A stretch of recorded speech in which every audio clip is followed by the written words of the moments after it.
அண்மை செய்தி. சிபிஐ விசாரணை முடிந்து விஜய் புறப்பட்டிருக்கிறார். தற்போதைய அண்மை செய்தியாக நாம் பார்த்து கொண்டிருக்கிறோம்.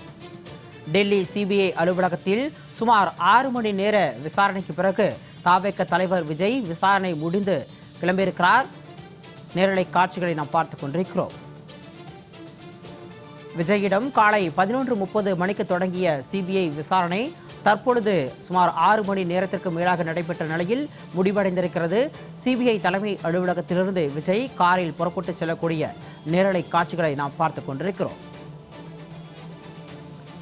கரூர் கூட்ட நெரிசல் சம்பவம் தொடர்பாக சிபிஐ சம்மன் அனுப்பியிருந்த நிலையில் விஜய் இன்று காலை 11:30 மணியளவிலிருந்து அவரிடம் சிபிஐ அதிகாரிகள் விசாரணை மேற்கொண்டு வந்த நிலையில் சுமார் 6 மணி நேரங்களுக்கு பிறகு விசாரணை நிறைவடைந்து விஜய் புறப்பட்டு செல்லக்கூடிய நேரலை காட்சிகளை நாம் பார்த்து கொண்டிருக்கிறோம்.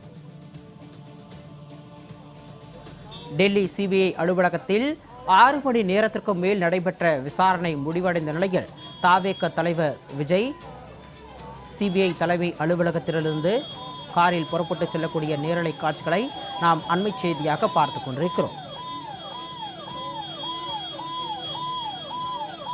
சிபிஐ விசாரணை முடிந்து தவேக தலைவர் விஜய் புறப்பட்டு செல்லக்கூடிய நேரலை காட்சிகளை பார்த்து கொண்டிருக்கிறோம்.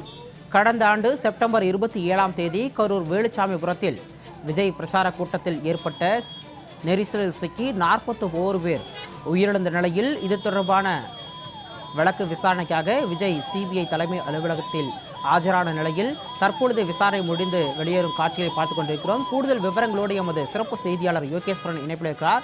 வணக்கம் யோகேஸ்வரன். சுமார் 6 மணி நேரத்திற்கு மேலாக விஜயிடம் விசாரணையானது நடைபெற்றிருக்கிறது. அவரிடம் எந்த மாதிரியான கேள்விகள் முன்வைக்கப்பட்டிருக்கலாம் என கருதப்படுகிறது? விரிவான விவரம்.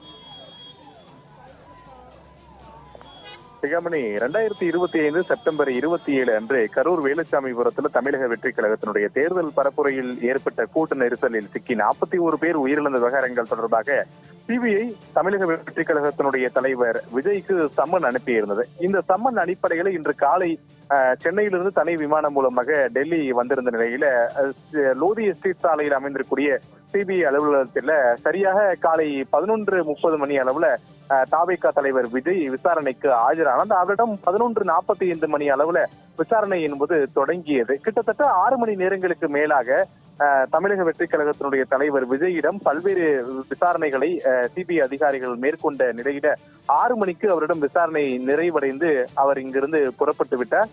டெல்லி காவல்துறையினுடைய சைரன் வைத்த வாகனங்கள் முன்னும் பின்னும் செல்ல அதற்கு இடையிலே பாதுகாப்போடு தமிழக வெற்றி கழகத்தினுடைய தலைவர் விஜய் அழைத்து செல்லப்பட்டிருக்கிறார். அவருக்கு ஏற்கனவே மத்திய அரசினுடைய ஒய்பிரிவு பாதுகாப்பும் உள்ள நிலையில மத்திய பாதுகாப்பு படையினுடைய பாதுகாப்போடு அவர் சிபிஐ அலுவலகத்திலிருந்து அழைத்து செல்லப்பட்டிருக்கிறார். ஒரு சில தகவல் அடிப்படையில நாளைய தினமும் அவர் விசாரணைக்காக ஆஜராக வேண்டும் என சிபிஐ அதிகாரிகள் அறிவுறுத்தி இருப்பதாக சொல்லப்படுகிறது. ஆனால் அதனை இன்னும் நாம் உறுதிப்படுத்த முடியவில்லை. தமிழக வெற்றி கழகத்தினுடைய நிர்வாகிகள் மற்றும் வழக்கறிஞர்கள் உள்ளிட்டோரெல்லாம் நாம் தொடர்பு கொண்டிருக்கிறோம். அவர்கள் சொல்லக்கூடிய தகவல் அடிப்படையில இனி வரக்கூடிய செய்திகள்ல நாளையும் விசாரணைக்கு ஆஜராக கூறியிருக்கிறார்கள் என்பதை உறுதியான தகவல்களோடு நாம் வெளியிடலாம். சிகாமணி,